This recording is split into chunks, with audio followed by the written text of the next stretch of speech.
जी, slide share हो गई है आपके साथ। Yes sir. कि हम स्टार्ट करते हैं। So what is an operating system?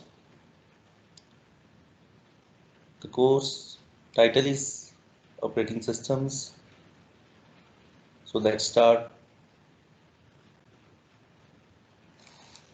So how do you define operating system?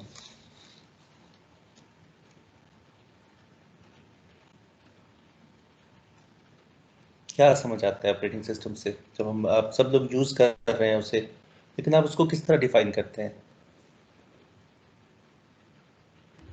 Sir user के और हार्डवेयर के जो बीच का जो इंटरेक्शन का पार्ट है वो ओएस है। वो ऑपरेटिंग सिस्टम है, बिल्कुल सही है कि हार्डवेयर है, यूजर एप्लीकेशंस हैं या यूजर प्रोग्राम्स हैं, उनके दरमियान एक लेयर है that is of operating system. Fine, लेकिन क्यों? Why do we need operating system? क्या ये ज़रूरी है ये लेयर होना? अगर ये लेयर नहीं होगी तो क्या होगा, और इसका काम क्या है इस लेयर का?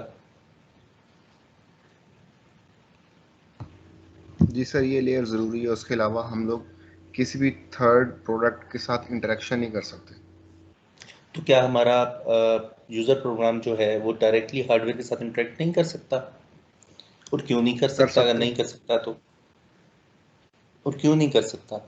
क्या डायरेक्टली जो हमारा प्रोग्राम है, जैसे मैं एम एस वर्ड की बात करूं या पावर पॉइंट की बात करूं, तो क्या डायरेक्टली मशीन के ऊपर रन नहीं हो सकता? सर रन तो हो सकता है, लेकिन अगर लेट्स सपोज आपने वर्ड के डॉक्यूमेंट को कहीं सेव करना है, उसके लिए तो भी आपको कुछ कमांड देनी पड़ेगी ना। हाँ, लेकिन वो कमांड तो उस प्रोग्राम का पार्ट हो सकती है। अगर मुझे फाइल सेव करनी है तो वो जस्ट जो प्रोग्राम इटसेल्फ सेव करे, प्रोग्राम की रिस्पॉन्सिबिलिटी होती है कहाँ सेव करना है।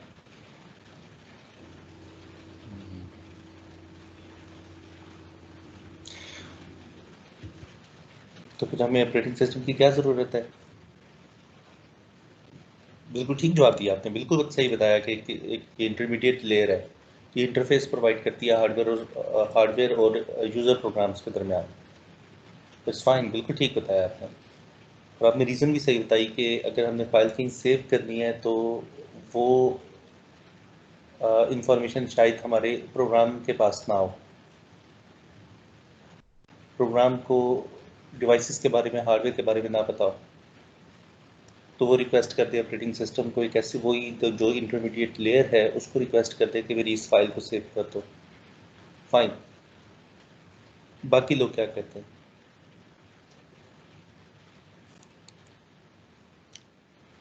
सो let's see computer system organization first. सबसे पहले अपने कंप्यूटर की ऑर्गेनाइजेशन देखते हैं कि हमारा कंप्यूटर इंटरनली है कैसा। तो उसकी फिर हमें नीड पता चलेगी कि ऑपरेटिंग सिस्टम की ज़रूरत क्यों है हमें। क्या इसके बगैर हम क्या बाईपास कर सकते हैं ऑपरेटिंग सिस्टम को? तो सबसे पहले हम कंप्यूटर ऑर्गेनाइजेशन देखते हैं। इस वजह से मैंने आपसे पूछा था कि आप लोगों ने computer organization and assembly language programming का कोर्स पढ़ा हुआ है। अब जिन लोगों ने नहीं पढ़ा हुआ तो मैं मुझे फिर खुद से एक्सप्लेन करना पड़ेगा यहाँ पर थोड़ा सा। ओके, फॉलो कर रहे हैं? आपको स्लाइड्स नज़र आ रही हैं everyone? Yes sir. Okay. Yes sir. अब अगर हम अपनी मशीन को देखें तो अगर मैं अपने सिस्टम यूनिट को अनकवर करूँ तो मुझे नज़र आएगा कि वहाँ पे एक प्रोसेसर लगा हुआ है और एक मेमोरी लगी हुई है। हमारे सिस्टम के अंदर जो दो मेन चीज़ें होती हैं वो होते हैं micro processor and the memory, जिसे हम रैम कहते हैं। मेमोरी और रैम एक ही चीज़ है, अदरवाइज उसका नाम लिया जाता है। ओके, अब माइक्रो प्रोसेसर ने तमाम ऑपरेशंस परफॉर्म करने। जो हमारा प्रोग्राम कहते हैं ना, प्रोग्राम एग्जीक्यूट हो रहा है यानी कि रन हो रहा है, इसका मतलब है ये कि वो माइक्रो प्रोसेसर उसे एग्जीक्यूट कर रहा है। हम कहते हैं add two numbers, subtract numbers, multiply, divide. यानी कि एक्चुअली एग्जीक्यूशन का मतलब क्या होता है कि हमने एएलयू ऑपरेशंस परफॉर्म करने हैं, ऐड, सब्ट्रैक्ट, एंड और नॉट, एक्सऑर। और ये माइक्रो प्रोसेसर ने करते हैं। जो भी ऑपरेशन परफॉर्म होना है वो माइक्रो प्रोसेसर ने करना है। तो हम माइक्रो प्रोसेसर को ही कहते हैं, it's the brain of the computer. इसको सीपीयू भी कहते हैं, प्रोसेसर भी कहते हैं, या माइक्रो प्रोसेसर भी कहते हैं। अब माइक्रो प्रोसेसर कैपेबल है, तमाम काम कर सकता है, लेकिन खुद से कुछ नहीं करेगा। इसको इंस्ट्रक्शन देनी पड़ती है जो भी काम करवाना है, और वो इंस्ट्रक्शंस ये बाय डिफॉल्ट रैम से पिक करता है वन बाय वन। ये सिर्फ रैम को देखता है, बाकी जितनी भी स्टोरेज डिवाइसेस हैं उनको नहीं देखता। जो इसका बिल्ट इन मैकेनिज्म है वो रैम के लिए है कि ये रैम से पहले इंस्ट्रक्शन फेच करेगा, उसको समझेगा यानी कि डिकोड करेगा, देन फाइनली एग्जीक्यूट करेगा। इसे कहते हैं इंस्ट्रक्शन साइकिल, यानी कि fetch decode execute, fetch decode execute. Micro processor का यही काम है। उसको पावर मिल गई, आपने वीसीसी और ग्राउंड टच कर दिया, माइक्रो प्रोसेसर ने अपना काम स्टार्ट कर दिया, fetch decode execute, fetch decode execute and so on. Side को एक्सप्लेन दोबारा से कर देता हूँ कि हमारी मशीन के अंदर हमारे पास एक माइक्रो प्रोसेसर है। जितने भी ऑपरेशन परफॉर्म होने हैं या जो प्रोग्राम एग्जीक्यूट होना है, that is the responsibility of micro processor. और हमारे पास एक मेमोरी है जिसको हम रैम कहते हैं। माइक्रो प्रोसेसर ने बाय डिफ़ॉल्ट जितनी भी इंस्ट्रक्शंस फेच करनी है वो, यानी कि प्रोग्राम को जो रीड करना है एग्जीक्यूशन के लिए, वो रैम से ही करना है। तो उसकी जो, वो सिर्फ रैम को देखता है, रैम के अलावा भी डिवाइसेस लगी हुई है लेकिन उनको नहीं देखता। यानी कि जब भी प्रोग्राम एग्जीक्यूट करेगा वो रैम से करेगा,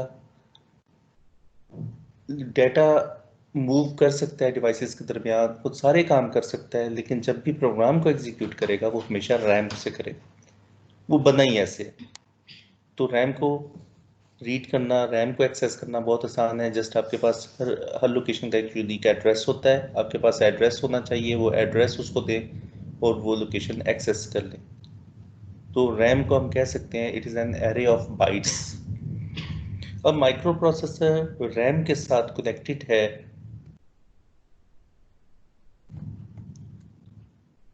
through buses.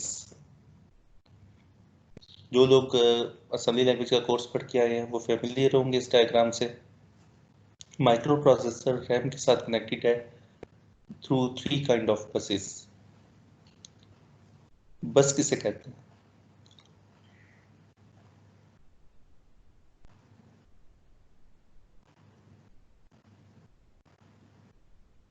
Can you explain? Any idea?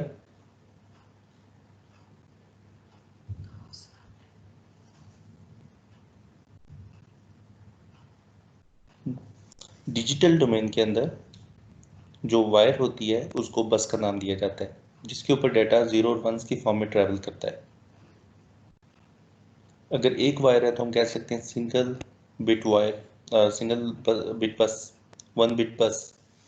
अगर दो है तो two bit bus, 4 bit bus, 8 bit bus, n bit bus. तो एक्चुअली ये सेट ऑफ वायर्स हैं, ग्रुप हुई हुई है।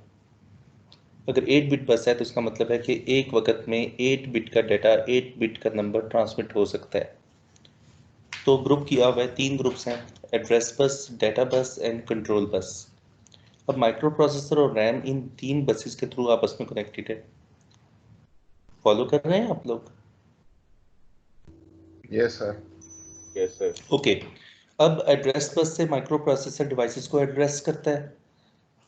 अब हर डिवाइस का एक यूनिक एड्रेस है। हार्ड डिस्क का अपना एड्रेस है, सीडी रोम का एक एड्रेस है, जितनी भी डिवाइसेस आपके सिस्टम में लगी हुई हैं सबका एक यूनिक एड्रेस है, और रैम की हर लोकेशन का भी एक यूनिक एड्रेस है। अब माइक्रो प्रोसेसर ही डिवाइसेस को एड्रेस कर सकता है, डिवाइसेस माइक्रो प्रोसेसर को एड्रेस नहीं कर सकती।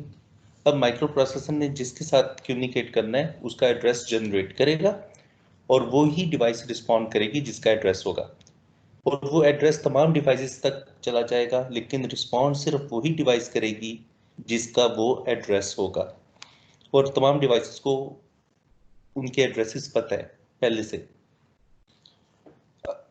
अब देखें, इसी वजह से ये जो एड्रेस बस है ये यूनी डायरेक्शनल है, यानी कि ये टूवर्ड्स डिवाइसेस है फ्रॉम माइक्रो प्रोसेसर। इसका मतलब है कि माइक्रो प्रोसेसर ही डिवाइसेस को एड्रेस कर सकता है, डिवाइसेस माइक्रो प्रोसेसर को एड्रेस नहीं कर सकती। तो ये जो एरो है वो एक डायरेक्शन में है। ओके, माइक्रो प्रोसेसर ने एड्रेस कर लिया किसी भी डिवाइस को, एड्रेस जनरेट कर लिया, वो डिवाइस एक्टिव हो गई कम्युनिकेट करने के लिए। अब कम्युनिकेशन के लिए या तो माइक्रो प्रोसेसर उसको डाटा सेंड करेगा या उससे डाटा रिसीव करेगा, यानी कि या तो राइट का ऑपरेशन परफॉर्म करेगा या रीड का ऑपरेशन परफॉर्म करेगा। तो रीड और राइट के लिए, डाटा रीड राइट करने के लिए एक दूसरी बस है, दैट इज कॉल्ड डाटा बस, और ये बाई डायरेक्शनल है, एरो दोनों तरफ आपको नजर आ रहा है। इसका मतलब है माइक्रो प्रोसेसर एक वक्त में या तो डाटा सेंड कर सकता है या रीड कर सकता है। एक वक्त में एक ही काम होगा, या तो रीड का ऑपरेशन परफॉर्म हो सकता है या राइट का ऑपरेशन परफॉर्म हो सकता है, दोनों सेम टाइम पे तो नहीं हो सकते। ओके, एड्रेस बस का आपको पता चल गया। माइक्रो प्रोसेसर ने रैम की किसी खास लोकेशन को एक्सेस करना है, उसका एड्रेस जनरेट करेगा। अब रैम के कंट्रोलर को जैसे ही वो एड्रेस मिला, उसने उस लोकेशन को सिलेक्ट कर दिया, वो लोकेशन सिलेक्ट हो गई है। लेकिन उस लोकेशन को रीड करना है या उस लोकेशन पर डाटा राइट करना है, ये रैम को अलग से बताना पड़ेगा। और इसके लिए होते हैं कंट्रोल सिग्नल्स, रीड राइट। तो माइक्रो प्रोसेसर अलग से रीड और राइट के सिग्नल्स देगा, जिसे कहते हैं कंट्रोल बस। कंट्रोल बस के अंदर डिफरेंट सिग्नल्स होते हैं डिफरेंट डिवाइसेस के लिए। तो रीड और राइट बहुत कॉमन सिग्नल्स हैं। रीड का सिग्नल मीन्स के उस लोकेशन को रीड करना है, राइट का सिग्नल ये होता है कि उस लोकेशन को राइट करना है। तो तीन तरह की बसेस हैं। एड्रेस बस, जिससे माइक्रो प्रोसेसर डिवाइसेस को या रैम की किसी लोकेशन को एड्रेस करता है, सिलेक्ट हो जाती है वो लोकेशन या वो डिवाइस एक्टिव हो जाती है, फिर डाटा बस के थ्रू डाटा का लेन देन करता है, या तो रीड का ऑपरेशन परफॉर्म करेगा या राइट का, लेकिन जो भी ऑपरेशन परफॉर्म करना है वो सेपरेटली बताना पड़ेगा थ्रू कंट्रोल बसेस। तो कंट्रोल बस के अंदर बहुत से सिग्नल्स होते हैं, बहुत सी लाइंस होती हैं, बहुत सी वायर्स होती हैं। तो इनमें जो मोस्ट मोस्ट कॉमन है वो है रीड एंड राइट। तो जैसे ही माइक्रो प्रोसेसर ऑन होता है तो एक एड्रेस उसकी एड्रेस बस के ऊपर बाय डिफॉल्ट लोड हो जाता है। That address is called reset address. May be it is zero, कुछ आर्किटेक्चर्स में ये जीरो है, कुछ आर्किटेक्चर्स में इंटेल में इट इज FFF0। यानी कि जब भी माइक्रो प्रोसेसर रीसेट होगा या उसे जैसी पावर मिलेगी, जो पहला एड्रेस उसकी एड्रेस बस के ऊपर लोड होगा, that is called reset address. अब अभी इस स्लाइड के अंदर हमने प्रोसेसर मेमोरी मॉडल देखा है कि कैसे माइक्रो प्रोसेसर और मेमोरी आपस में कनेक्टेड हैं। यहां तक मुझे बताएं कुछ चीज समझ ना आई। वो सर सब हो गया। ओके, ठीक है। अगर स्टिल आपको अगर कोई चीज नहीं समझ आती बाद में, तो आप मुझसे पूछ सकते हैं, नेक्स्ट लेक्चर में हम इसको देख लेंगे, इन केस के अगर कुछ चीज बाद में आपको नहीं समझ आती। अब जिस तरह माइक्रो प्रोसेसर रैम के साथ कनेक्टेड है, बिल्कुल इसी तरह ये बाकी डिवाइसेस के साथ भी कनेक्टेड है। अब और भी तो डिवाइसेस हैं ना हमारे सिस्टम में। माइक्रो प्रोसेसर और रैम तो हो गई, इसके अलावा भी तो डिवाइसेस हैं। हार्ड डिस्क है, CD ड्राइव हो सकती है, देन VGA कार्ड है, यानी कि ग्राफिक्स कार्ड है, जिसके थ्रू आप मॉनिटर इंटरफेस करते हैं। कीबोर्ड कंट्रोलर है, mouse controller, timer and IO ports हैं, जिसमें सीरियल, पैरेलल, USB। यानी कि जितनी भी डिवाइसेस रैम के अलावा लगी हुई हैं, सबको हम कहते हैं IO डिवाइसेस हैं। जितनी भी devices, hard disk, USB, serial port, parallel port, timer, जितनी भी डिवाइसेस के मैंने नाम लिए, सारी की सारी IO डिवाइसेस कहलाती हैं। अब माइक्रो प्रोसेसर इन डिवाइसेस के साथ भी इन तीन बसेस से ही कनेक्टेड है। ये जो तीनों बसेस हैं, address, data and control buses, ये तमाम डिवाइसेस तक भी पहुंच रही हैं। जिस तरह रैम कनेक्टेड है, बिल्कुल इसी तरह ये डिवाइसेस भी माइक्रो प्रोसेसर के साथ कनेक्टेड है। अगर एक बस भी किसी डिवाइस के साथ नहीं अटैच, तो इसका मतलब है कि वो डिवाइस माइक्रो प्रोसेसर से कम्युनिकेट नहीं कर सकती। तो मैंने बजाय के अलग अलग बनाने के, मैंने तीनों बसेस को कंबाइन करके शो कर दिया है। ये तीनों बसेस का इनके साथ कनेक्ट होना जरूरी है मतलब? जरूरी है, तीनों का जरूरी है। देखिए, अगर एड्रेस बस कनेक्ट नहीं होगी तो माइक्रो प्रोसेसर एड्रेस कैसे करेगा? अब उस डिवाइस को कैसे पता चलेगा कि मेरा एड्रेस जनरेट हुआ है? डेटा बस कनेक्टेड नहीं होगी तो डेटा कैसे कम्युनिकेट होगा? कंट्रोल बस अगर कनेक्ट नहीं होगी तो कंट्रोल बस में जो बहुत इंपॉर्टेंट सिग्नल्स हैं रीड और राइट के, वो नहीं कन्वे हो रहे होंगे। डिवाइस कंट्रोलर को ये नहीं पता होगा कि रीड का ऑपरेशन परफॉर्म करना है या राइट का करना है। अब वो रीड और राइट के सिग्नल मिलेंगे तो अकॉर्डिंगली डाटा रिसीव करेगा या डाटा सेंड करेगा। Yes sir. तो तीनों बसेस का हर डिवाइस से कनेक्ट होना ज़रूरी है। अगर एक बस भी कनेक्ट नहीं होती तो रिलायबल ऑपरेशन परफॉर्म नहीं होगा। तो मैंने क्या किया, इन तीनों बसेस को कंबाइन करके ना डिवाइसेस के साथ कनेक्ट कर दिया है। तो ये एक्चुअली कंफ्यूज नहीं करना, ये अलग अलग बसेस तीनों डिवाइसेस तक पहुंच रही हैं। ठीक है, एड्रेस, ठीक। डाटा और कंट्रोल बसेस ये तीनों हर डिवाइस तक पहुंच रही हैं। तो मैंने शो करते वक्त एक ही बात बना दी है। तो ये होता है हमारी सिस्टम की ऑर्गेनाइजेशन।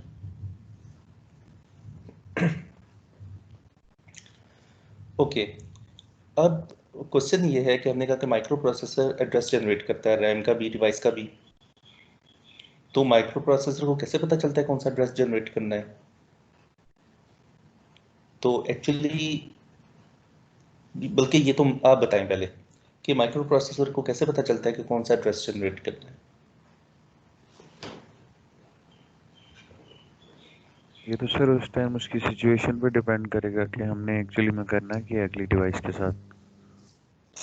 आपने प्रोग्राम लिखा है कभी? यस यकीनन सर। लिखा होगा। पॉइंटर्स यूज किए हैं? Yes sir. वो पॉइंट हम आपने जब करते। पॉइंटर को डीरेफरेंस करके डिस्प्ले करते हैं तो इसका मतलब ये है कि पॉइंटर पॉइंट कर रहा होता है मेमोरी की किसी लोकेशन को। इसका मतलब है कि उस लोकेशन को एक्सेस करना है। उस लोकेशन का यस एड्रेस सर। किसके पास है? पॉइंटर के पास। तो जो पॉइंटर में एड्रेस होगा वही एड्रेस बस के ऊपर लोड हो जाएगा। Yes sir. इस जब किसी वेरिएबल को आप डिस्प्ले करते हैं तो वेरिएबल तो एक्चुअली एड्रेस होता है मेमोरी का। अगर अगर लो लेवल लैंग्वेज हो तो फिर तो आपको याद करने पड़े वो एड्रेसेस।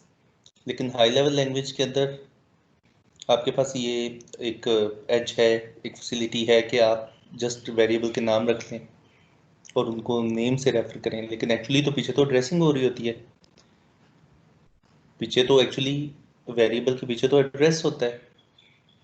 जब आप यस कहते हैं सर। से कोई भी वेरिएबल वी है, हम कहते हैं सी आउट वी, तो एक्चुअली तो वी एड्रेस के ऊपर जो भी डाटा या नंबर पड़ा हुआ है उसे डिस्प्ले होना है।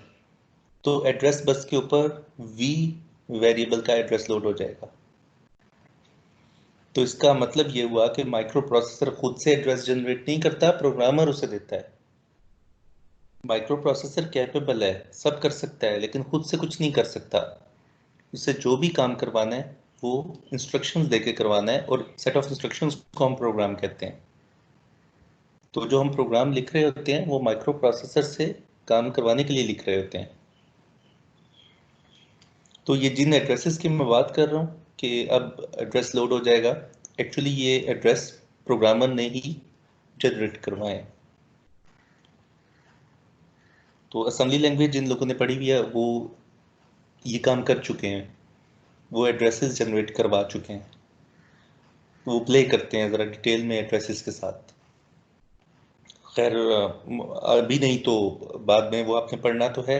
लेकिन अभी फॉर दिस टॉपिक मैं आपको बता रहा हूँ कि ये जो एड्रेसेस जनरेट हो रहे हैं ये एक्चुअली आपके वेरिएबल्स होते हैं या पॉइंटर्स होते हैं। सही। ठीक है सर। ठीक है, तो माइक्रो प्रोसेसर को जो हम कहेंगे वो वैसे करेगा। हमने कहा कि कीबोर्ड से इनपुट लिया लेना है, हमने कहा सी इन और आके हमने कोई वेरिएबल लिख दिया। तो इसका मतलब यह है कि कीबोर्ड कंट्रोलर से इनपुट लेनी है और उस वेरिएबल में रखती है। वेरिएबल तो एक एड्रेस है, तो उस एड्रेस पर लिखनी है। तो फिर अकॉर्डिंगली माइक्रो प्रोसेसर ये सिग्नल जनरेट करेगा। तो पहले वो कीबोर्ड कंट्रोलर का एड्रेस जनरेट करेगा, वहां से उस की को रीड करेगा कीबोर्ड कंट्रोलर के बफर से, और फिर एड्रेस जनरेट करेगा उस वेरिएबल का। और उस एड्रेस पर की को राइट करवा देगा। तो ये माइक्रो स्टेप्स होते हैं जो कि एक इंस्ट्रक्शन के अगेंस्ट फॉलो होते हैं। सर मेरा एक क्वेश्चन है। जी सर आपने कहा है कि कंट्रोल बस के पास सिग्नल्स होंगे रीड और राइट के, तो सर ये बाई डायरेक्शनल इसका एरो क्यों नहीं है? हाँ, बाई डायरेक्शनल नहीं है एक्चुअली। कुछ सिग्नल्स ऐसे हैं। अच्छा, रीड और राइट जो आपका क्वेश्चन है ना, वो माइक्रो प्रोसेसर ही सिग्नल जनरेट कर रहा है डिवाइसेस को बता रहा है कि रीड करना है या राइट करना है। इस बस के अंदर कुछ सिग्नल्स टुवर्ड्स डिवाइसेस होंगे और कुछ सिग्नल्स टुवर्ड्स माइक्रो प्रोसेसर होंगे, तो इसलिए मैंने बाई डायरेक्शनल नहीं बनाया। ऐसे होता है ना, किसके अंदर अगर से 10 सिग्नल्स हैं तो 4 सिग्नल्स टुवर्ड्स माइक्रो प्रोसेसर हैं, जैसे इंटरप्ट का सिग्नल है। डिवाइसेस माइक्रो प्रोसेसर को इंटरप्ट कर सकती हैं, तो इंटरप्ट जो होगा उसकी डायरेक्शन टुवर्ड्स माइक्रो प्रोसेसर होगी। कुछ सिग्नल्स की डायरेक्शन टुवर्ड्स माइक्रो प्रोसेसर होगी और कुछ सिग्नल्स की डायरेक्शन टुवर्ड्स डिवाइसेस होगी। तो इसको हम दो ग्रुप में स्प्लिट कर सकते हैं कंट्रोल बस को। एक ग्रुप टुवर्ड्स माइक्रो प्रोसेसर होगा और एक ग्रुप जो है वो टुवर्ड्स डिवाइसेस होगा। ठीक है, यहाँ पर हमारा मकसद जो है वो एक्चुअली कंप्यूटर ऑर्गेनाइजेशन पढ़ना नहीं है। अगर ये असेंबली लैंग्वेज का कोर्स होता तो फिर मैं आपको डिटेल में ये करके सब कुछ दिखा रहा होता। एक्चुअली तो हमने देखना है कि हमारा सिस्टम काम कैसे करता है और हमने देखना है कि ऑपरेटिंग सिस्टम की एक्चुअली नीड क्या है हमें। ठीक है,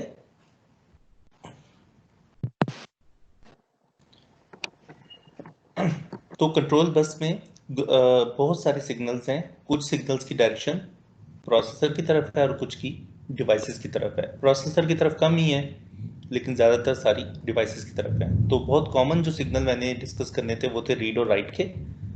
तो रीड राइट के हिसाब से मैंने इसकी डायरेक्शन जो है टुवर्ड्स डिवाइसेस बना दी है कि रीड का सिग्नल अगर हाई होगा तो इसका मतलब है डिवाइसेस ने डाटा माइक्रो प्रोसेसर को देना है, और अगर राइट का सिग्नल हाई होगा तो इसका मतलब है उन्होंने माइक्रो प्रोसेसर से डाटा रिसीव करके राइट का ऑपरेशन परफॉर्म करना है।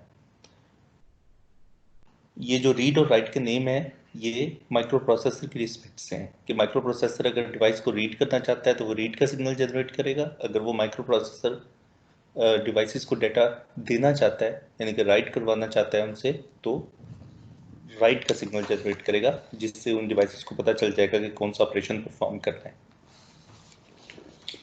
तो अभी तक हमने ये देखा कि तीन बसेस हैं, तीनों के अपने अपने पर्पसेस हैं, और जितनी भी डिवाइसेस हमारे सिस्टम में लगी हुई हैं वो इन तीन बसेस के थ्रू माइक्रो प्रोसेसर के साथ कम्युनिकेट करती हैं। अगर हम कोई भी आपने अगर जिन लोगों ने कोई कार्ड एक्सपेंशन कार्ड इंसर्ट किया हो, कोई जीपीयू से या ग्राफिक्स कार्ड अपने सिस्टम में लगाया हो डेस्कटॉप सिस्टम में, तो एक्चुअली कार्ड इंसर्ट करते हैं तो आपने देखा होगा जहाँ वो इंसर्ट होता है जिस स्लॉट में, तो वहाँ छोटी छोटी पिन्स होती हैं। वो एक्चुअली ये तीन बसेस होती हैं। तो जब हम कार्ड इंसर्ट करते हैं अपने सिस्टम में तो इसका मतलब ये है कि हमने इन तीन बसेस के साथ उसको कनेक्ट कर दिया। अब माइक्रो प्रोसेसर इजीली इनके साथ कम्युनिकेट कर सकता है। तो ऑर्गेनाइजेशन क्लियर हो गई कि डिवाइसेस इन तीन बसेस के थ्रू कनेक्टेड होती हैं माइक्रो प्रोसेसर के साथ। माइक्रो प्रोसेसर अब किसी भी डिवाइस से डाटा लेकर दूसरे को दे सकता है, डाटा मूवमेंट करवा सकता है, रीड राइट ऑपरेशन यानी कि जो भी काम करना है वो सारे काम कर सकता है माइक्रो प्रोसेसर, लेकिन खुद से कुछ नहीं करेगा। जो भी काम करवाना है उसके लिए हमें इसे इंस्ट्रक्शन देनी होगी, और वो इंस्ट्रक्शन का रैम में होना ज़रूरी है। वो इंस्ट्रक्शन कहीं और नहीं हो सकती। तो माइक्रो प्रोसेसर इंस्ट्रक्शंस हमेशा रैम से ही फेच करेगा, कहीं और से नहीं करेगा। वो बना ही सिर्फ रैम के लिए। इंस्ट्रक्शंस हमेशा रैम से लेगा। अब रैम से इंस्ट्रक्शन उसने फेच की, अब वो इंस्ट्रक्शन उससे जो चाहे काम करवा ले, हार्ड डिस्क एक्सेस करवा ले, यूएसबी एक्सेस करवा ले, कोई भी काम करवा ले, लेकिन वो इंस्ट्रक्शन रैम से ही आएगी। ये बात समझ आइए। तो हमारे प्रोग्राम को रैम में लोड होना है एग्जीक्यूशन के लिए। हमारा प्रोग्राम कहीं भी हो सकता है। हमारे प्रोग्राम्स देखें, हमारे पास बहुत से प्रोग्राम्स हैं जो कि हार्ड डिस्क पे पड़े हुए हैं, कुछ सीडी रोम पे पड़े हुए हैं, कुछ कहीं पड़े हुए हैं। लेकिन अगर उन्हें एग्जीक्यूट करना है तो उन प्रोग्राम्स को रैम में लोड होना है ताकि माइक्रो प्रोसेसर उनको एग्जीक्यूट कर सके। अच्छा, वो लोड करवाना काम भी माइक्रो प्रोसेसर का ही है, लेकिन वो खुद से नहीं करेगा। माइक्रो प्रोसेसर खुद से लोड नहीं करेगा, खुद से सिर्फ प्रोग्राम को इंस्ट्रक्शन को फेच करेगा वन बाय वन। अगर प्रोग्राम को लोड करवाना है रैम में तो उसको इंस्ट्रक्शंस देनी होगी कि हार्ड डिस्क के इस सेक्टर से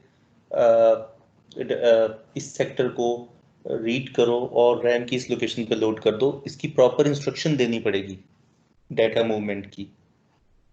माइक्रो प्रोसेसर ये काम खुद करेगा, लेकिन उसे ये काम करवाने के लिए उसे इंस्ट्रक्शंस देनी पड़ेंगी और वो इंस्ट्रक्शंस रैम में होंगी जिनको वो खुद वन बाय वन फेच करेगा।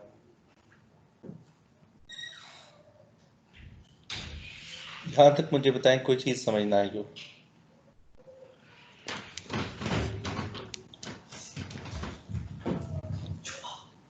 यहां तक मुझे बताएं। ओके सर, यहाँ तक आ गई है। ठीक है। मेरा जो एम्फेसिस है वो इस चीज़ पर है कि आपको ये समझ आना चाहिए कि इंस्ट्रक्शंस हमेशा रैम से फैच होंगी और माइक्रो प्रोसेसर खुद करेगा। यानी कि उसे पता है कि एड्रेस, एक एड्रेस जनरेट किया, फिर उसमें इंक्रीमेंट किया, दूसरे इंस्ट्रक्शन, तीसरी इंस्ट्रक्शन, चौथी instruction and so on so fourth. अब यहाँ से हमारा प्रॉब्लम स्टार्ट होता है। अब हमने देख लिया कि ये this is the system architecture, this is the computer organization. हमारा कंप्यूटर इस तरह बना हुआ है। माइक्रो प्रोसेसर को जैसे ही पावर देंगे, पहला address that is called the reset address, वो उसकी एड्रेस बस के ऊपर लोड हो जाएगा और उस एड्रेस से ऑनवर्ड माइक्रो प्रोसेसर इंस्ट्रक्शंस को फेच करना स्टार्ट कर देगा खुद ही। आपने जैसे ही उसे पावर दी, रीसेट एड्रेस उसके एड्रेस बस पे लोड हो गया। कुछ भी हो सकता है, may be it is 100, may be 200, 500, जो भी रीसेट एड्रेस होगा फिक्स्ड होगा।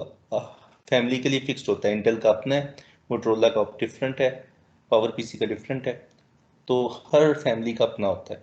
इंटेल का जो है आगे चल के हम देखेंगे, दैट इज FFF0। इसका मतलब है पहली इंस्ट्रक्शन वहां से फैच होगी, फिर इंक्रीमेंट हो जाएगा एड्रेस, फिर दूसरी इंस्ट्रक्शन फैच होगी, फिर इंक्रीमेंट होगा तीसरी instruction and so on so. अब आप बताएं कि रैम को आप कैसे डिफाइन करते हैं, रैम की क्या डेफिनेशन है।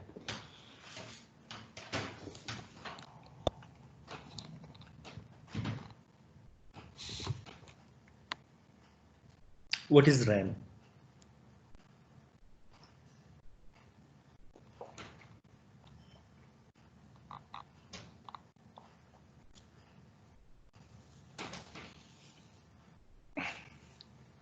रैम का कुछ तो आपने पढ़ा होगा, बहुत ही कॉमन सी एक डेफिनेशन है। हम कहते हैं it's a volatile device, it's a volatile memory.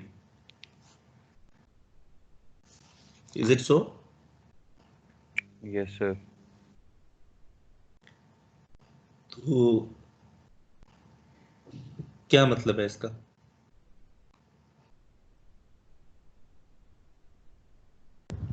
Sir run time पे जो मेमोरी यूज कर रहे हैं। इसका मतलब ये होता है कि जब तक पावर है, रैम के कंटेंट्स हैं, पावर जैसे ही आप ऑफ करेंगे रैम के कंटेंट्स सारे खत्म हो जाएंगे।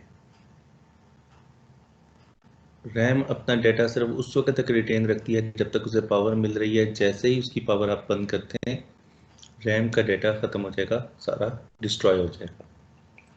This is called volatile device.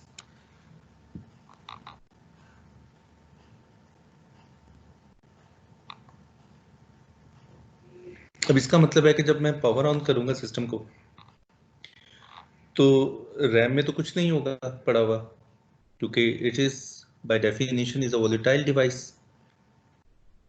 RAM तो एम्प्टी है, तो डाटा कहाँ पड़ा हुआ है, प्रोग्राम्स कहाँ पड़े हुए हैं? प्रोग्राम्स हार्ड डिस्क में पड़े हुए हैं। यूजर प्रोग्राम्स, मेरे जितने भी प्रोग्राम्स हैं वो सारे हार्ड डिस्क पे पड़े हुए हैं। लेकिन माइक्रो प्रोसेसर इंस्ट्रक्शंस हमेशा रैम से लेगा, बना ही वो ऐसे है। उसने जो भी इंस्ट्रक्शन लेनी है, जो भी प्रोग्राम एग्जीक्यूट करना है, वो रैम से करना है। और रैम एम्प्टी है, रैम में कुछ नहीं पड़ा हुआ, क्योंकि मैंने अभी पावर ऑन की है, रैम में कुछ नहीं पड़ा हुआ। अगर नॉइस की वजह से कोई बिट सेट हो भी जाता है तो that is the garbage, again उसका कोई मीनिंग नहीं है, रैम एम्प्टी है। अब जब रैम एम्प्टी है तो माइक्रो प्रोसेसर तो पावर ऑन होते ही एक एड्रेस से एक इंस्ट्रक्शन को फैच करेगा, दूसरी इंस्ट्रक्शन को फैच करेगा। तो वो इंस्ट्रक्शन नॉर्मली नॉप की इंस्ट्रक्शन होती है, नो ऑपरेशन, वो तो 0+0 करवा रही होगी सिंपली उससे, यानी कि रैम में ऑल बिट्स 0 है, all bits 0 means add 0 to 0, यानी कि कोई यूजफुल ऑपरेशन परफॉर्म नहीं हो रहा होगा, हमारे लिहाज से कोई यूजफुल ऑपरेशन परफॉर्म नहीं हो रहा, लेकिन माइक्रो प्रोसेसर अपना काम पूरा कर रहा होगा। वो इंस्ट्रक्शन को फैच कर रहा है, डिकोड कर रहा है, एग्जीक्यूट कर रहा है, फिर अगली इंस्ट्रक्शन को फैच करता है, फिर डिकोड करता है, फिर एग्जीक्यूट करता है एंड सो ऑन। लेकिन रैम एम्प्टी है, वही जो इंस्ट्रक्शन है वही एग्जीक्यूट हो रही हैं, यानी कि add 0+0 and so on. RAM में कोई इंस्ट्रक्शन नहीं पड़ी हुई यूजफुल। हमारे जितने प्रोग्राम्स हैं वो सारे हार्ड डिस्क पे पड़े हुए हैं ऐसे। अब हार्ड डिस्क से उन प्रोग्राम्स को रैम में लाना काम तो माइक्रो प्रोसेसर का है, लेकिन खुद से कुछ नहीं करता, वो खुद से कुछ नहीं करेगा। हमने जो काम भी उससे करवाना है, उसे इंस्ट्रक्शंस देनी है और वो इंस्ट्रक्शन रैम में होंगी, वो इंस्ट्रक्शंस वो रैम से ही लेगा, कहीं और से नहीं लेगा। तो अब क्या करें?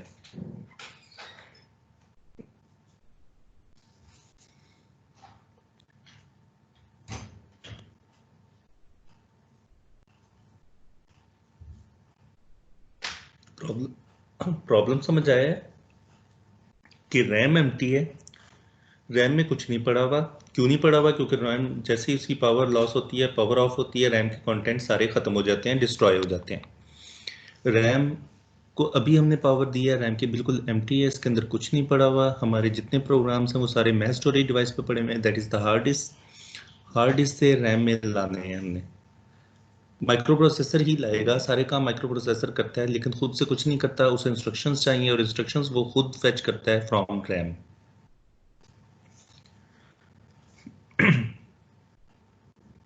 इनिशियली कोई इंस्ट्रक्शंस हमने देनी है, इनिशियल इंस्ट्रक्शंस उससे देनी है माइक्रो प्रोसेसर को कि हार्ड डिस्क सेक्टर्स की फॉर्म में होती है, उसका आर्किटेक्चर हम आगे चल के देखेंगे, लेकिन फिलहाल सिर्फ इतना ही कि हार्ड डिस्क के सेक्टर्स होते हैं। उसकी हर डिवीजन को हम सेक्टर का नाम देते हैं, सेक्टर 1, सेक्टर 2, सेक्टर 3।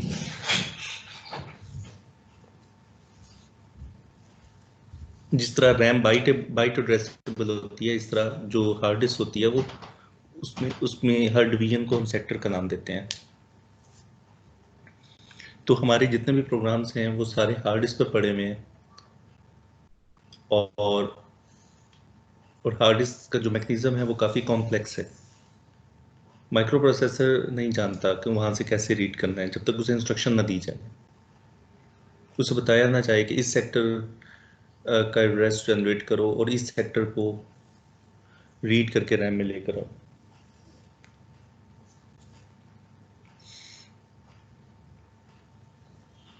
तो सर इसमें हमारा क्वेश्चन एक्चुअली आपका क्या है? क्वेश्चन ये है कि RAM is empty, micro processor को इनिशियल इंस्ट्रक्शंस रैम से चाहिए, रैम हमारी एम्प्टी है, तो माइक्रो प्रोसेसर अब किस तरीके से अब वो प्रोग्राम को लोड करवाएगा मेमोरी में? प्रोग्राम हमारे सारे हार्ड डिस्क पे पड़े हुए हैं, वो तो फिर नहीं करवा सकता हम जब तक रैम को नहीं एक्सेस करवा कर। सकता। जब तक रैम के अंदर इंस्ट्रक्शंस ना आए तो तब तक तो नहीं हो सकता। Yes sir. तो उन्होंने इस तरह किया, उन्होंने कहा इस तरह करते हैं कि रैम को 2 पार्ट्स में स्प्लिट करते हैं, रैम के साथ एक छोटी सी और मेमोरी लगा देते हैं, दैट इज रोम। रोम और रैम में एक बुनियादी डिफरेंस ये है कि रोम पावर ऑफ होने के बाद भी कंटेंट्स को रिटेन करती है, जबकि रैम नहीं करती। रैम को हम कहते हैं इट्स अ वॉलेटाइल डिवाइस, जबकि रोम को कहते हैं it's a non volatile device. Yes तो सर। इसका मतलब है कि हम साथ में रैम के साथ रोम भी लगा देते हैं, लेकिन माइक्रो प्रोसेसर को पता नहीं चलेगा, माइक्रो प्रोसेसर नहीं जानेगा। माइक्रो प्रोसेसर के लिए वो उसका मैकेनिज्म एक जैसा ही है, सिर्फ वो इंटरनली दोनों में डिफरेंस है। माइक्रो प्रोसेसर का मैकेनिज्म वैसे ही रहेगा, रोम को भी वो वैसे ही एक्सेस करेगा जैसे रैम को करता है। अब हमने दो चिप्स लगा दिए, एक रैम है और एक रोम लगी हुई है सिस्टम में। अब रोम के अंदर एक छोटी सी यूटिलिटी, एक छोटा सा प्रोग्राम पड़ा हुआ है जिसे हम कहते हैं बायोस।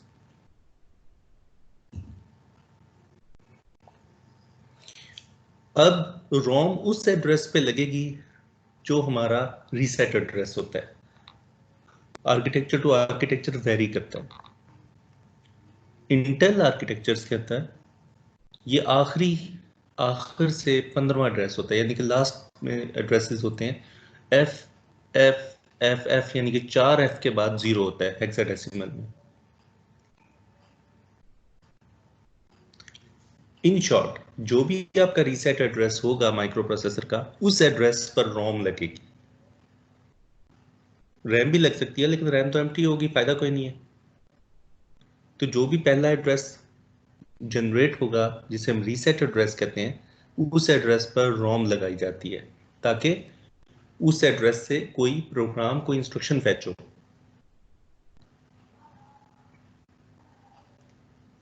तो सर ऐसे बात अगर हम समझ रैम आई? लगाएं, हाँ, सिर्फ रोम लगी रहे तो हाँ उससे बिल्कुल, बिल्कुल ठीक है। देखें, हम अगर रोम लगा देते हैं, रैम नहीं लगाते, तो बेसिक अगर जो फर्स्ट रोम थी ना, वो प्रोग्रामेबल नहीं थी, इलेक्ट्रॉनिकली प्रोग्रामेबल नहीं थी।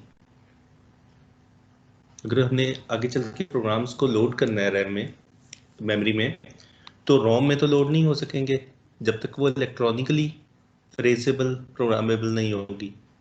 लेकिन आजकल वो मेमोरीज अवेलेबल हैं जिसे हम EEP रोम या फ्लैश मेमोरी कहते हैं।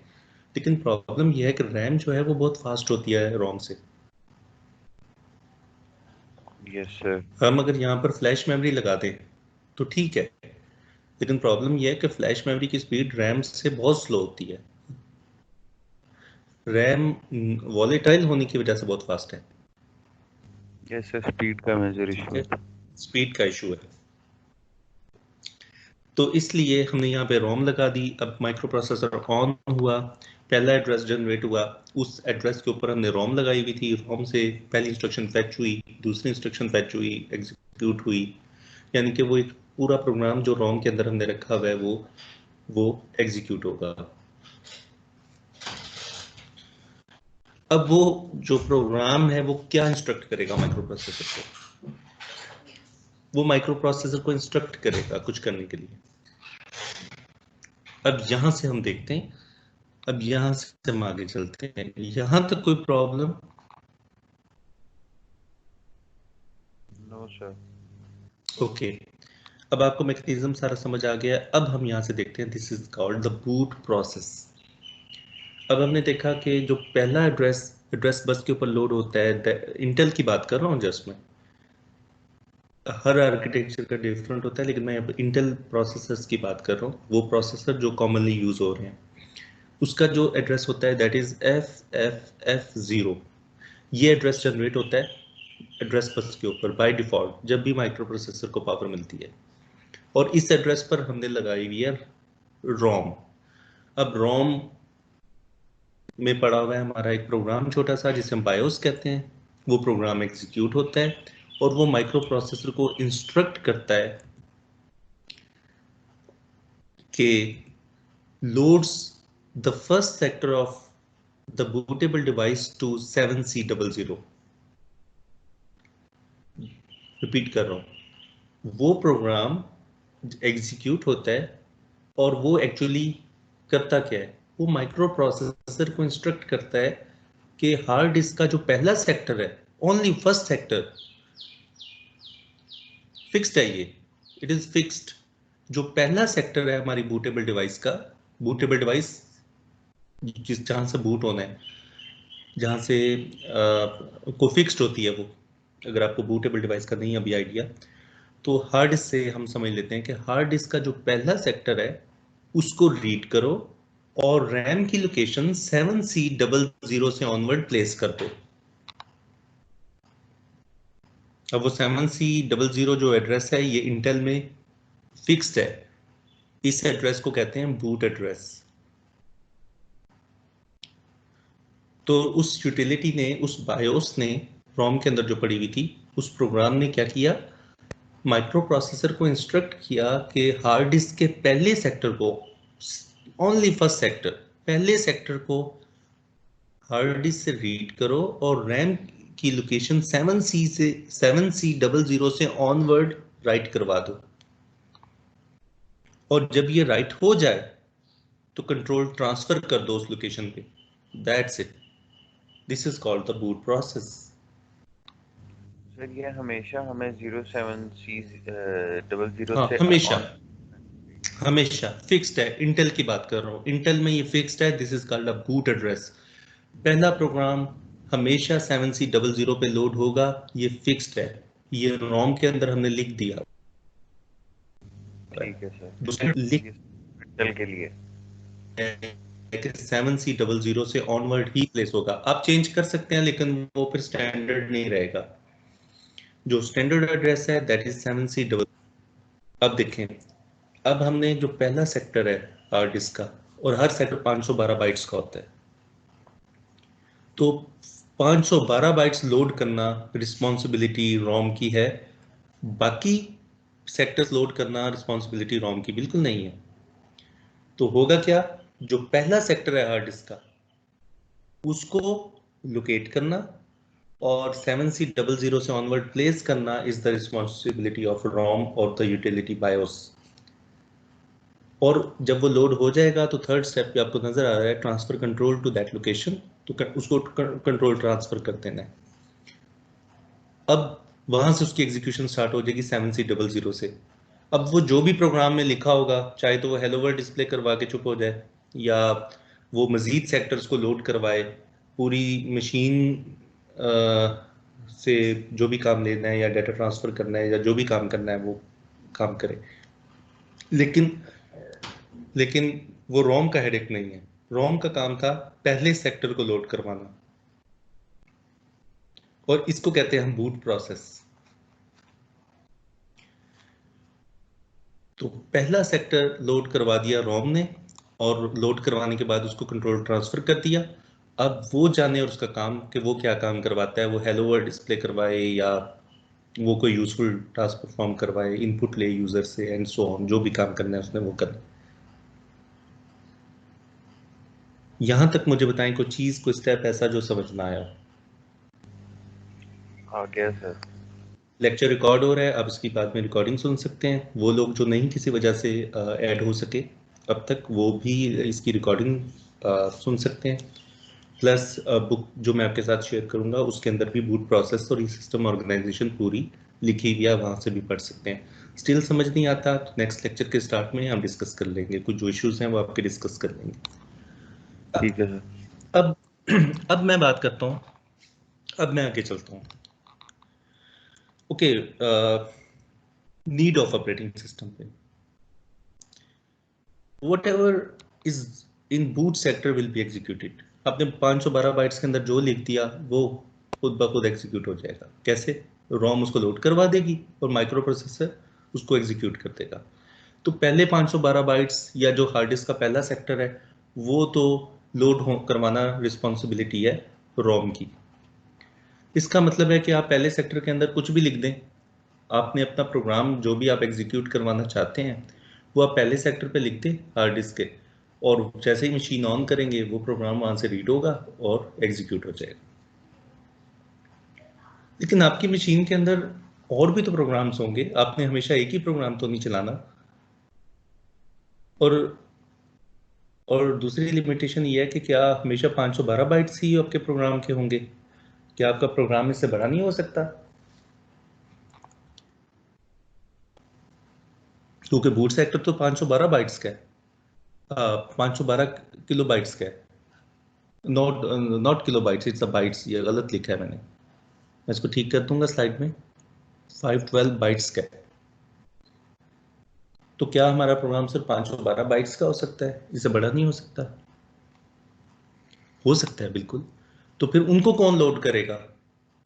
वो जो बाकी सेक्टर्स हैं हमारे प्रोग्राम के, उनको कौन लोड करेगा? तो उनको लोड करना रोम की रिस्पॉन्सिबिलिटी तो नहीं है। वो तो फिर उस सेक्टर की अपनी रिस्पॉन्सिबिलिटी हो कि उसे पता हो कि इसका नेक्स्ट पार्ट कहाँ पड़ा हुआ है, प्रोग्राम का जो बाकी हिस्सा है वो कहाँ पड़ा हुआ है, और उसको लोड करवाना है किस लोकेशन पे।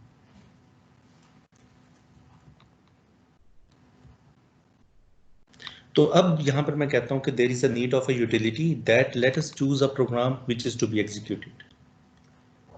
ऐसा होना चाहिए कि जैसे ही सिस्टम ऑन हो तो हमें कोई यूटिलिटी आ जाए और वो हमें ऑप्शन दे, हमारे सारे प्रोग्राम्स उसमें आ जाए लिखे हुए, और वो हमें ऑप्शन दे कि कौन सा प्रोग्राम चूज करना है हमने। ये जो बूट सेक्टर है, ये जो पहला सेक्टर है, जो जो रिस्पॉन्सिबिलिटी है रोम की, अगर यहाँ पर कोई यूटिलिटी डाल दी जाए जिसका काम सिर्फ इतना हो कि वो इंटरफेस प्रोवाइड कर दे यूजर को कि यूजर अपनी मर्जी से कोई भी प्रोग्राम अपना लोड कर ले, क्योंकि अगर वो ऐसा नहीं करेगा तो फिर तो जो प्रोग्राम फर्स्ट सेक्टर में लिखा होगा वही हमेशा एग्जीक्यूट होगा।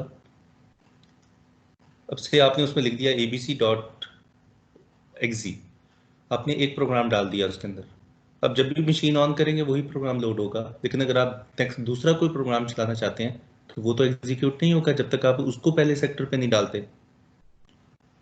तो हम कहते हैं कि हम इस तरह करते हैं कि हम एक यूटिलिटी बना लेते हैं, एक कोई भी प्रोग्राम बना लेते हैं जो जो खुद पड़ा होगा फर्स्ट सेक्टर पे, जो खुद बूट सेक्टर पे पड़ा होगा, और वो रन हो जाएगा, और रन होने के बाद वो हमें ये ऑप्शन देगा कि हम अपनी मर्जी के जो हमारे बाकी प्रोग्राम्स डिस्क पे पड़े हुए हैं हम उनमें से कोई भी रन कर सकें, हम जिसके ऊपर क्लिक करेंगे तो वो रन हो जाए। अब रन करने के लिए जिस पर हम क्लिक करेंगे तो वो यूटिलिटी उस प्रोग्राम को के सेक्टर्स को डिस्क से लोकेट करेगी, और लोकेट करने के बाद रैम के अंदर कहीं लोड करवाएगी, लोड करवाने के बाद कंट्रोल उसको ट्रांसफर कर देगी और वो प्रोग्राम एग्जीक्यूट होगा। जब वो प्रोग्राम कंप्लीटली एग्जीक्यूट हो जाएगा उसके बाद कंट्रोल वापस उस यूटिलिटी के पास जाना चाहिए, और यूटिलिटी फिर हमें वही इंटरफेस शो कर दे कि अब कौन सा प्रोग्राम चलाना है। तो इसका मतलब है कि वो यूटिलिटी हमें यूजर इंटरफेस प्रोवाइड करे ताकि यूजर उसके साथ इंटरेक्ट कर सके और अपने प्रोग्राम्स बता सके कि कौन सा प्रोग्राम उसने चलाना है, अब कौन सा चलाना है, नेक्स्ट कौन सा होगा। इसके अलावा वो प्रोग्रामर इंटरफेस भी प्रोवाइड करे। कैसे? प्रोग्रामर इंटरफेस क्या होता है? जैसे यूजर का इंटरफेस होता है ना, जैसे आपने मशीन ऑन की तो जो आपको नजर आ रहा है माउस और कीबोर्ड से जिसके साथ आप इंटरेक्ट कर सकते हैं, that is the user interface. आपने मशीन ऑन की, आपको ऑपरेटिंग सिस्टम रेडी नजर आया, आप अब कुछ भी कर सकते हैं, कोई भी कमांड इशू कर सकते हैं, इसे कहते हैं यूजर इंटरफेस। बिल्कुल इसी तरह प्रोग्रामर का भी एक इंटरफेस होता है। प्रोग्रामर स्क्रीन पे हेलो वर्ल्ड डिस्प्ले करवाना चाहता है तो प्रोग्रामर को भी तो कोई इंटरफेस नजर आना चाहिए, और वो इंटरफेस होता है लाइब्रेरी की फॉर्म में। तो ये यूटिलिटी यूजर इंटरफेस तो उसे प्रोवाइड करे इन द फर्स्ट प्लेस। उसके अलावा प्रोग्रामर को भी एक इंटरफेस प्रोवाइड करे ताकि प्रोग्रामर डिवाइसेस के साथ इंटरेक्ट कर सकें। अब मुझे नहीं पता कि मेरे सिस्टम में कौन सी डिवाइसेस लगी हुई हैं। सर ये जो लास्ट लाइन है आप रिपीट कर दें, समझ नहीं प्रोग्रामर इंटरफेस आपने एपीआई नहीं कभी सुना? सुना एपीआई, सुना है। ओके, इसको मैं एक्सप्लेन कर देता हूँ। जैसे यूजर का इंटरफेस होता है ना, यूजर का इंटरफेस क्या है? जिससे यूजर यूजर कमांड इशू करता है, या तो कमांड लाइन हो सकता है, टाइप करके इशू कर दे कमांड, या ग्राफिकल इशू कर दे। यानी कि आपने किसी प्रोग्राम को एग्जीक्यूट करना है तो हम माउस उस पर लेके जाके डबल क्लिक करते हैं उसके आइकन पे तो वो प्रोग्राम रैम में लोड हो जाता है। Yes sir. अब हमने किसी प्रोग्राम को डिलीट करना है तो हम उसको डिलीट की दबाते हैं, वो डिलीट हो जाता है। ये तो है यूजर इंटरफेस। अब यही काम अगर प्रोग्रामर ने करने हैं, प्रोग्रामेटिकली करने हैं, तो उसका जो इंटरफेस होगा that is called programmer interface, और वो एक्चुअली एक लाइब्रेरी होती है जो कि ऑपरेटिंग सिस्टम प्रोवाइड करता है। इस केस में हम उसको यूटिलिटी का नाम दे रहे हैं, वो यूटिलिटी प्रोवाइड करेगी, प्रोग्रामर को फैसिलिटेट करेगी। इससे कैसे प्रोग्रामर कीबोर्ड से इनपुट लेना चाहता है, अब प्रोग्रामर नहीं जानता कि कीबोर्ड कंट्रोलर का एड्रेस क्या है, कैसे वहां से बफर रीड करना है, सर ये जो हम यूटिलिटी आप बात कर रहे हैं वो एक्चुअली में वो लाइब्रेरीज हैं। यूटिलिटी तो एक छोटा सा प्रोग्राम है ना, जो कह रहा हूँ कि हम ये रख लेते हैं उस बूट सेक्टर पे, और उसकी रिस्पॉन्सिबिलिटीज क्या होनी चाहिए उस यूटिलिटी की, तो हम उसको एक्सप्लेन कर रहे हैं कि हमने कहा कि हम एक काम करते हैं कि अगर ये यूटिलिटी ना हो तो अभी पिछली स्लाइड तक जो था हमने कहा कि जो बूट सेक्टर में पड़ा होगा सिर्फ वही एग्जीक्यूट होगा, लेकिन हम तो तमाम programs one by one execute करना चाहते हैं, तो कैसे होगा? हमने कहा इस तरह करते हैं कि एक एक यूटिलिटी बना के रख लेते हैं, एक प्रोग्राम बना के रख लेते हैं बूट सेक्टर में, वो खुद ही एग्जीक्यूट हो जाएगा, उसको रो में एग्जीक्यूट करवा देगी, और फर्दर वो हमें एक यूज़र इंटरफेस प्रोवाइड कर देगा, यानी कि हमारे तमाम प्रोग्राम्स को लिस्ट कर देगा और हमें ये ऑप्शन देगा कि हम उनमें से कोई भी चूज कर लें। ठीक है सर। तो एक उसकी उस यूटिलिटी की एक रिस्पॉन्सिबिलिटी तो ये हो गई कि वो यूज़र को इंटरफेस प्रोवाइड करते हैं, यानी कि हमें सारी हमारे सारे प्रोग्राम शो कर दे कि ये प्रोग्राम्स हैं, कौन सा चलाना है उस पर क्लिक कर दो। ठीक है सर, वो हम माउस से जिस तरह करते हैं। हाँ, ये तो उसकी एक रिस्पॉन्सिबिलिटी होगी। यस अब सर। मैं उसकी दूसरी रिस्पॉन्सिबिलिटी की बात कर रहा हूँ कि वो प्रोग्रामर इंटरफेस भी प्रोवाइड करे। यूज़र इंटरफेस तो प्रोवाइड कर रही है, जितना इंपॉर्टेंट यूज़र इंटरफेस है उतना इंपॉर्टेंट प्रोग्रामर इंटरफेस भी है। अब प्रोग्रामर इंटरफेस क्या है? प्रोग्रामर ने कीबोर्ड से इनपुट लेना है। अब प्रोग्रामर नहीं जानता कि कीबोर्ड से, आप जो लोग हाई लेवल लैंग्वेज पढ़ के आए हुए हैं, जस्ट जिन्होंने असेंबली नहीं पढ़ी, वो नहीं जानते कीबोर्ड कंट्रोलर का या माउस कंट्रोलर का एड्रेस क्या है। उन्हें नहीं पता कि किस तरह कीबोर्ड कंट्रोलर के किस बफर को रीड करना है और वहां से की आएगी, उसको कैसे ट्रांसलेट करना है स्कैन कोड से आस्की कोड में। ये इंफॉर्मेशन जो है ये हाई लेवल लैंग्वेज प्रोग्रामर से तो बिल्कुल ही हिडन है, वो नहीं जानता। तो प्रोग्रामर अगर कीबोर्ड से इनपुट लेना चाहता है तो उसको कोई फंक्शन प्रोवाइड कर दिया जाए, जस्ट वो फंक्शन कॉल करे, और वो फंक्शन की डेफिनेशन जो है वो उसको वो यूटिलिटी इंप्लीमेंट करे। यानी कि अगर मुझे कीबोर्ड से की इनपुट लेना है तो मैं सिंपली क्या करता हूँ, सी इन या स्कैन एफ। अब सी इन या स्कैन एफ की डेफिनेशन है कि वो किस तरह, उसे पता है कि किस तरीके से कीबोर्ड कंट्रोलर को लोकेट करना है, उसके साथ इंटरेक्ट करना है और की को रीड करके लेकर आना है। मुझे फाइनली क्या मिलता है, मुझे मेरी वेरिएबल के अंदर वो की मिल जाती है मुझे। ठीक है सर। मैंने इसी तरह स्क्रीन के ऊपर हेलो डिस्प्ले करवाना है, मैं सिर्फ उसे फंक्शन कॉल करूंगा प्रिंट एफ का या सी आउट का। वो तो सिर्फ फर्क इतना है कि एक ऑब्जेक्ट है और एक फंक्शन है। ओके, जस्ट मैं उसको अपना स्ट्रिंग दे दूंगा हेलो वर्ल्ड। अब वो यूटिलिटी को खुद पता है कि कर्सर कहाँ स्क्रीन पर ब्लिंक कर रहा है और वीडियो मेमोरी का एड्रेस कहाँ से स्टार्ट हो रहा है और वीडियो मेमोरी में जाके मैंने किन पिक्सल्स को ऑन करवाना है और किन को ऑफ करवाना है। अभी हम देखेंगे शॉर्टली। अगर आपने से हेलो डिस्प्ले करवाना है, हेलो का जो एच है पहला, उस एच का एक पैटर्न होगा कि किन पिक्सल्स को ऑन करवाना है और किन को नहीं ऑन करवाना, और उन पैटर्न्स को अकॉर्डिंगली वीडियो मेमोरी में राइट करवाना है। This is the responsibility of that utility again. Programmer की अगर ये रिस्पॉन्सिबिलिटी हो तो प्रोग्रामर तो फिर बैठ के सिर्फ ही पैटर्न्स ही बनाता रहे। अगर आपने ए डिस्प्ले करना है तो ए का पैटर्न बनाए, बी डिस्प्ले करना है बी का पैटर्न बनाए। अब आप देख लें कितने अल्फ़ाबेट्स हैं कैपिटल और कितने लोअर केसेस में हैं और कितने स्पेशल कैरेक्टर्स हैं, नंबर्स हैं। उन सब के पैटर्न्स आपको प्रोग्राम में खुद बनाने पड़ेंगे और फिर उन पैटर्न्स को उठा के वीडियो मेमोरी में अपनी एग्जैक्ट लोकेशन पर प्लेस करना होगा, तो तब वो कैरेक्टर डिस्प्ले होगा स्क्रीन पे। तो ये इंफॉर्मेशन सारी हम कहते हैं कि ये हम यूटिलिटी पे डाल देते हैं। प्रोग्रामर इंटरफेस वो प्रोवाइड कर रही है, वो प्रोग्रामर इंटरफेस पर डाल देते हैं कि हमें सिर्फ इंटरफेस मिल गया है, हम सिर्फ फंक्शन कॉल करेंगे। यानी कि प्रोग्रामर जो है वो सिंपली फंक्शन कॉल करेगा और वो डिवाइस एक्सेस हो जाएगी। कीबोर्ड से इनपुट लेने के लिए सिंपली सी इन करें, डिस्प्ले करवाने के लिए सिंपली सी आउट करें। अब वो हेडेक सारा यूटिलिटी का है कि वो कैसे काम करवाती है। हमने कोई फाइल रीड करनी है। अब फाइल रीड करने के लिए आपको सबसे पहले पता होना चाहिए कि वो फाइल फिजिकली किस डिस्क पर पड़ी हुई है, कितने सेक्टर्स पर किस तरह वो स्कैटर्ड फॉर्म में पड़ी है, उनके सारे एड्रेसेस आपके पास होने चाहिए। फिर आपको पूरा मैकेनिज्म पता होना चाहिए कि फाइल सिस्टम कौन सा चल रहा है, किस तरीके से आपने फाइल्स को रीड करना है। ये पहले सेक्टर को रीड करना है, फिर लिंक लिस्ट की फॉर्म में पड़े हुए हैं सेक्टर्स, फिर दूसरे सेक्टर को रीड करना है, फिर तीसरे को वो सब स्कैटर्ड एंड स्कैटर्ड सेक्टर सारे। अब ये काम भी आपने खुद करना है तो उस पर बहुत टाइम कंज्यूमिंग काम है और बहुत मुश्किल काम है। तो ये काम भी हम यूटिलिटी पे डालते हैं, क्योंकि वो सिर्फ हमें एक फंक्शन प्रोवाइड कर दे एफ ओपन का, हम सिर्फ उसको फाइल का नेम दें और वो खुद ही उसको लोकेट करके हमें दे दे, हमें खुद ही वो रीड करके ओपन करके प्रोवाइड कर दे डाटा। एफ रीड का फंक्शन, एफ राइट का फंक्शन, इस तरह के फंक्शन को हमें प्रोवाइड कर क्या फिर वहीं पे ही हम लाइब्रेरीज वगैरह कॉल करते थे। एग्जैक्टली ये सारे काम उस यूटिलिटी के हैं।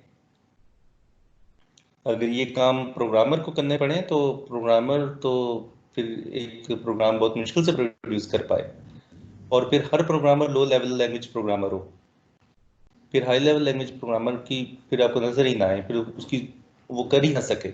अभी तो हम सिंपली पहले दिन बैठते हैं और हमारा पहला प्रोग्राम ही आईटीसी में ये होता है कि हेलो वर्ल्ड डिस्प्ले करना है। फिर वो हेलो वर्ल्ड डिस्प्ले करना इतना आसान ना हो अगर हमें लो लेवल लैंग्वेज प्रोग्रामिंग करनी पड़े। तो ये यूटिलिटी दरमियान में अगर ना हो तो फिर तो सारे काम हमें खुद करने पड़े। अब आप खुद देख लें कि ये तो मैं सिर्फ बात कर रहा हूँ कीबोर्ड, माउस, हार्ड डिस्क की, यानी कि डिस्क की। इसके अलावा आपकी कंप्यूटर में जितनी डिवाइसेस लगी हुई हैं, USB, serial port, parallel port, time and bridges and what not, आपका आजकल का सिस्टम तो बहुत कॉम्प्लेक्स है, और हर कंट्रोलर के साथ इंटरेक्ट करने के लिए आपको सॉफ्टवेयर लिखना है, आपको प्रोग्राम लिखना है। और वो प्रोग्राम अगर आपको खुद लिखना हो तो प्रोग्रामिंग कितनी डिफिकल्ट हो जाए, और आपको डिटेल इन डेप्थ नॉलेज भी होना चाहिए। ऐसे तो नहीं है कि आपको इन डेप्थ नॉलेज होना चाहिए कि कीबोर्ड कंट्रोलर के साथ कैसे इंटरेक्ट करना है, हार्ड डिस्क कंट्रोलर के साथ कैसे इंटरेक्ट करना है, ग्राफिक्स कार्ड है उसके साथ कैसे इंटरेक्ट करना है। अब ये सारा हेडेक हमने उस यूटिलिटी पे डाल दिया। हमने कहा वो जो यूटिलिटी है ना, जो पहले 512 सेक्टर्स बाइट्स पर होगी, पहले सेक्टर पे होगी, ये उसका काम है। वही हमारे प्रोग्राम्स को यूजर इंटरफेस भी प्रोवाइड करेगी यूजर को, और प्रोग्रामर को प्रोग्रामिंग इंटरफेस भी प्रोवाइड करेगी। तो किस काम के लिए programmer interface? For reading, for input, for displaying characters on screen, to access files. ये तो भी चंद एक लिखती है मैंने।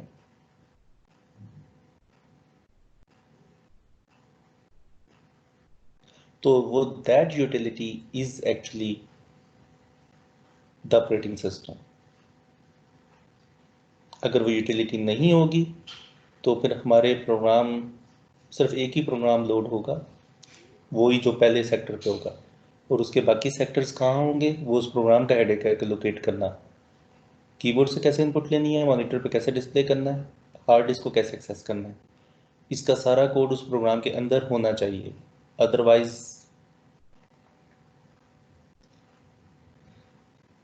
एग्जीक्यूट नहीं होगा प्रॉपरली प्रोग्राम।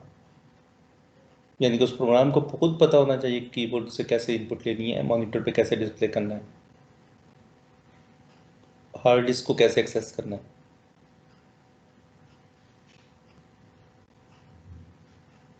तो ऑपरेटिंग सिस्टम को हम डिफाइन करते हैं, it is a resource organiser. Resources यानी कि आपकी सिस्टम में जितने रिसोर्सेज लगे हुए हैं, that creates an environment where other software can run. इसकी कोई एक डेफिनेशन नहीं है, आपको हजारों मिल जाएंगी, लेकिन इसकी फॉर्मल डेफिनेशन कोई भी नहीं है। तो एक ही एनवायरनमेंट क्रिएट करता है। जो हमने सिनेरियो लिया उसमें हमने देखा कि it creates an environment where other user programs और other software can run. Without operating system, a program has to read key from keyboard buffer itself. अभी तो हम सिंपली स्कैनफ या सीन करते हैं, तो विदाउट ऑपरेटिंग सिस्टम हमें keyboard से की खुद रीड करनी पड़ेगी। और जो लोग असेंबली लैंग्वेज पढ़ के आए हैं उन्होंने भी शायद इंटरप्ट्स का सहारा लिया है, उन्होंने भी ऑपरेटिंग सिस्टम का ही सहारा लिया है। उन्होंने खुद से कीबोर्ड खुद से की रीड नहीं की, शायद नहीं ना की हो उन्होंने। Character patterns directly to video memory. अगर मैंने ए डिस्प्ले करवाना है तो ए का क्या पैटर्न होगा वो मैं खुद वीडियो मेमोरी में जाके पिक्सल बाय पिक्सल राइट करवाऊंगा कि किस पिक्सल को ऑन करना है और किस पिक्सल को ऑन नहीं करना। जिस जो पिक्सल ऑन होंगे वही नजर आएगा स्क्रीन के ऊपर। Must implement file system.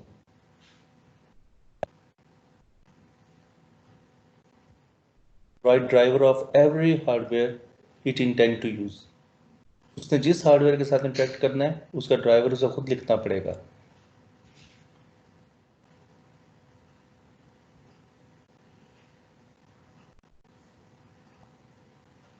In short, it will do everything that an operating system does. हर प्रोग्राम को वो सारे काम खुद करने पड़ेंगे जो आज का ऑपरेटिंग सिस्टम करता है। अब ये देख लें, इस डायग्राम में देखें, ये जो फिगर नजर आ रही है इसमें एक एरो डिस्प्ले करवाने के लिए ये पैटर्न बनाना पड़ा है। ये जो ब्लैक पिक्सल्स हैं ये ऑन है और जो ग्रीन है ये ऑफ है। अब जहाँ पर ब्लैक पिक्सल्स है यहाँ इन बिट्स को 1 करना पड़ेगा। ये इमेज थोड़ी सी जूम हो सकती है? ये मैं स्लाइड्स आपके साथ शेयर कर दूंगा, आप देख लीजिएगा। ये मुझे इस तरह ही मिली है। तो इसमें ये आप देख लें कि आपने ये जो एरो है ये डिस्प्ले करवाने के लिए इन पिक्सल्स को ऑन करवाना है इस खास पैटर्न में। आपने कभी सोचा नहीं कि ये जो स्क्रीन के ऊपर आपको ए लिखा हुआ नजर आता है, कोई करेक्टर लिखा हुआ नजर आता है, ये कैसे लिखा हुआ नजर आता है? एक्चुअली हम पिक्सल्स को एक खास पैटर्न में ऑन करवाते हैं कि वो ए की शेप बन जाती है और बाकियों को ऑफ करवा देते हैं। तो वो जो पैटर्न्स हैं वो आपको खुद बनाने पड़ेंगे सारे, और ज़रूरत पड़ने पर उन पैटर्न्स को उठा के उस खास लोकेशन पर प्लेस करना पड़ेगा वीडियो मेमोरी की। अगर मैं चाहता हूँ कि स्क्रीन के मिड में ए लिखा हुआ नज़र आए तो मुझे वीडियो मेमोरी के सेंटर में जाके जो भी मिड की एड्रेस होगा वहाँ जाकर वो ए का पैटर्न प्लेस करना पड़ेगा। इसी तरह बी का, सी का, जो भी मैंने टेक्स्ट डिस्प्ले करवाना है, तो ये सारे काम खुद करने पड़ेंगे। अब ये सारे काम यूटिलिटी करती है, यानी कि ऑपरेटिंग सिस्टम करता है। Operating system user interface provide करता है ताकि यूज़र अपने प्रोग्राम्स रन कर सके, डिलीट कर सके, जो भी काम आप करते हैं ग्राफिकली। प्रोग्रामर इंटरफेस, अब आप यूज़ करते हैं प्रोग्रामर इंटरफेस। आपने यकीनन कीबोर्ड से इनपुट लिया होगा, स्क्रीन पे राइट करवाया होगा, फाइल ओपन की होगी, फाइल रीड की होगी, राइट की होगी, उसे फिर फाइनली क्लोज किया होगा। ये काम तो आपने अब तक किए होंगे प्रोग्रामिंग के कोर्सेज में। तो आपने एक्चुअली हार्डवेयर के साथ इंटरेक्ट किया है, कीबोर्ड इनपुट लेने के लिए कीबोर्ड के साथ, कीबोर्ड कंट्रोलर के साथ इंटरेक्ट किया है, डिस्प्ले करने के लिए ग्राफिक्स कार्ड के साथ इंटरेक्ट किया है, फाइल को ओपन रीड राइट करने के लिए आपने हार्ड डिस्क के साथ इंटरेक्ट किया, और आपने सिर्फ एक फंक्शन कॉल करके किया है। आपने सिंपली फंक्शंस कॉल किए हैं, और वो फंक्शंस किसने प्रोवाइड किए थे? उस यूटिलिटी ने, जिसे हमने बाद में ऑपरेटिंग सिस्टम का नाम दिया। और वो एक्चुअली फंक्शंस प्रोग्रामर इंटरफेस थे, वो लाइब्रेरी ऑपरेटिंग सिस्टम ने प्रोवाइड की थी। इवन कंपाइलर नहीं जानता। अगर आप कहते हैं ना वो तो कंपाइलर ने प्रोवाइड की हुई थी, नो, कंपाइलर ने प्रोवाइड नहीं की थी। कंपाइलर ने तो सिर्फ आपको एक रैपर फंक्शन प्रोवाइड किया था ताकि आप उसको कॉल कर सकें। एक्चुअली डेफिनेशन कंपाइलर भी नहीं जानता, कंपाइलर भी आगे सिस्टम के हवाले कर देता है रिक्वेस्ट। ऑपरेटिंग सिस्टम नहीं जानता कि कैसे उसने हार्ड डिस्क से रीड करना है। ओ सॉरी, कंपाइलर नहीं जानता। कंपाइलर भी आपको जस्ट एक रैपर फंक्शन प्रोवाइड करता है एपीआई में। जस्ट आप उसको एक फंक्शन आपको फैंसी सा प्रोवाइड करता है, और बाकी डिटेल्स जो होती हैं वो खुद से ऐड करके एपीआई कॉल करता है। ये बात समझ आई है जो मैंने अभी कही है?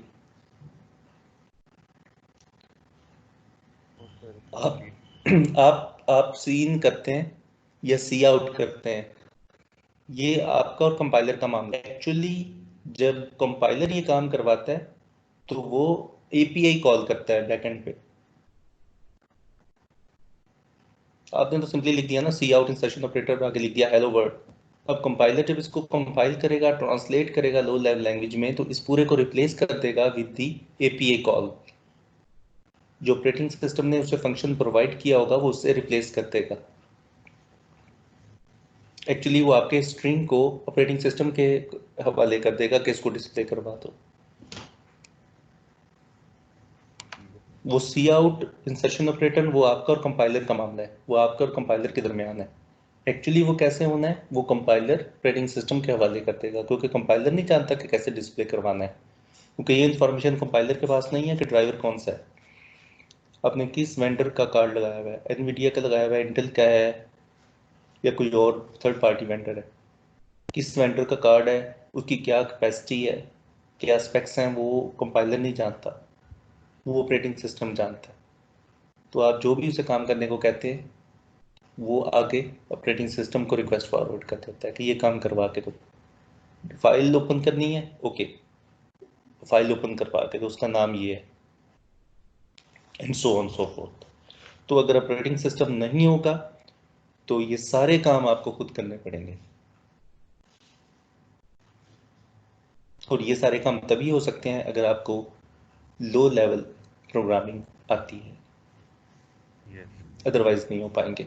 तो ये थी ऑपरेटिंग सिस्टम की नीड, इस वजह से हम ऑपरेटिंग सिस्टम यूज़ करते हैं। तो जस्ट ये यूज़र इंटरफेस प्रोवाइड नहीं करता, बल्कि प्रोग्रामर इंटरफेस भी प्रोवाइड करता है, जो कि उससे भी ज़्यादा इंपॉर्टेंट है। प्रोग्रामर इंटरफेस भी उतना ही इंपॉर्टेंट है जितना यूज़र इंटरफेस इंपॉर्टेंट है। तो आज के लिए इतना काफ़ी है। तो आपने देखा कि what's an operating system and why do we need operating system. मैं ये स्लाइड्स आपके साथ शेयर कर दूंगा लंबी।